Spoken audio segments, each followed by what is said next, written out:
各位弟兄姊妹，今日我想同大家介紹呢一本書，係由郭偉敏姊妹所寫《基督內的領袖》。呢本書係關於基督徒喺唔同嘅工作崗位當中如何活出基督嘅價值觀。12位嘅弟兄姊妹，佢哋喺唔同嘅崗位當中仿效基督，去非義役人，那役於人嘅生活。作為基督徒嘅領袖，我哋唔係要去屈服於當世嘅價值，做軟弱嘅人。相反，我哋係能夠依靠着基督耶穌，依靠着聖靈，我哋可以有正向嘅能力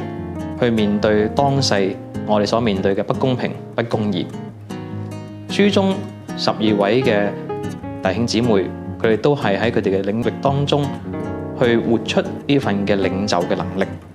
願意說出真理，願意捍衛真理，願意嘅去用愛去帶領佢哋嘅團隊去活出基督要佢哋活出嘅樣式。基督徒嘅領袖正正就係同世界嘅領袖唔同，在於基督徒嘅領袖係好似基督一樣，願意去服侍人，願意係真心嘅從心深處嘅去關懷去愛護人，唔係高高在上去指使其他人去做其他嘅嘢，謀求自己嘅利益。呢個係核心嘅價值，唔係講乎能力，而係講乎價值。